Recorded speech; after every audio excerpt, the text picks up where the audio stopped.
کچھ لوگوں کا ایک سوال ہے کہ بھئی یہ مسلمان جب جانور کو ذبح کرتے ہیں تو یہ تو جیو ہتیا ہے، یہ تو ظلم ہے جانور کے ساتھ۔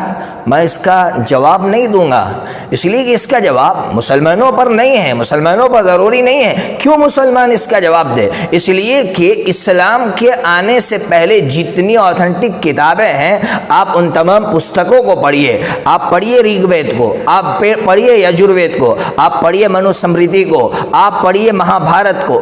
تمام پستکوں کے اندر، ساری پستکوں کے اندر جانور کی بلی کا ذکر ملتا ہے، اور آج بھی ہندو بھائی جانور کی بلی دیتے ہیں۔ تو پھر مسلمانوں پر کیوں ضروری ہے؟ کیا جیو ہتھیارے سے مسلمان ہوا ہے؟ اس کا جواب تو پھر ان پستکوں کو دینا چاہیے اور ان پستکوں کے ماننے والوں کو دینا چاہیے۔ اس لیے میں کہوں گا کہ یہ جیو ہتیا جس کا ذکر تمام پستکوں میں ہے، یہ ظلم نہیں ہے۔ کیوں ظلم نہیں ہے؟ اس لیے ظلم نہیں ہے کہ ظلم کی ڈیفینیشن، اس کی تعریف یہ ہے کہ جو چیز جس کام کے لیے، جس مقصد کے لیے بنائی گئی اس سے ہٹ کر اگر آپ کسی کام میں استعمال کرتے تو یہ ظلم ہے، اور اگر اسی مقصد میں استعمال کرتے تو وہ ظلم نہیں ہے۔ اس کو سمجھیے اچھی طرح۔ میں اداہرن دیتا ہوں، آپ پانی پیتے ہیں تو پانی پیتے وقت بہت سارے بیکٹیریاز مر جاتے ہیں، تو پھر آپ تو ظالم ہونے چاہیے، اس لیے کہ آپ کے پانی پینے کی وجہ سے جیو ہتیا ہو رہی ہے، لیکن کوئی اپنے آپ کو اور کسی کو ظالم نہیں کہتا۔ کیوں؟ اس لیے کہ پانی پینے کے لیے بنایا گیا، آپ اس میں استعمال کر رہے ہیں، اس لیے آپ ظالم نہیں ہوئے۔ آپ سبزیاں کھاتے ہیں، سبزی بھی تو جیو ہتیا ہے، بلکہ میں تو یہ کہوں کہ سبزی کے اندر اتنی طاقت ہے کہ ایک دن کے اندر 27 کلو پولوشن کیچ کرتی ہے سبزی۔ جانور تو ایک دن میں 27 کلو پولوشن کیچ نہیں کر سکتا۔ اتنی جان اور اتنا جیو ایک سبزی کے اندر ہے۔ آپ سبزی کھاتے ہیں، لیکن کسی نے آج تک آپ کو نہیں کہا کہ آپ ظالم ہیں، اور نہ آپ اپنے آپ کو ظالم کہتے۔ کیوں؟ اس لیے کہ سبزی بنائی گئی ہے کھانے کے لیے، تو ٹھیک اسی طرح جانور بھی جس طرح سواری کے لیے بنایا گیا اسی طرح کھانے کے لیے بنایا گیا۔ اس لیے اگر آپ کھانے میں اس کا استعمال کرتے تو آپ ظالم نہیں ہیں۔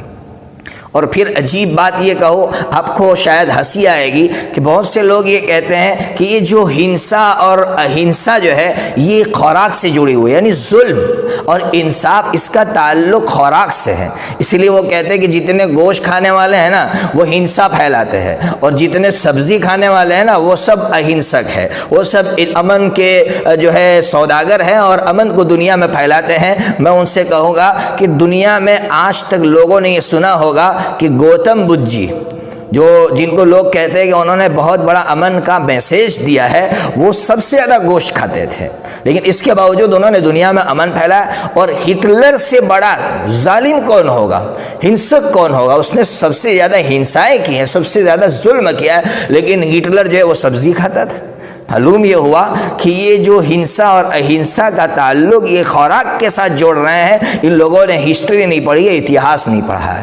اس لیے یہ میں نے پورا بیک گراؤنڈ آپ کے سامنے رکھا تاکہ آپ کو سمجھ میں آیا کہ مسلمان یہ جانور جو ذبح کرتے ہیں وہ اسی انسان کی یاد میں ذبح کرتے ہیں جس کو ساری دنیا کے لوگ، سارے مذہب کے لوگ مانتے ہیں۔ اللہ تبارک و تعالیٰ سے ہم دعا کرتے ہیں کہ اللہ تعالیٰ ہمیں بھی ایسے اچھے جذبات عطا فرمائے اور ہمیں صحیح سمجھ عطا فرمائے۔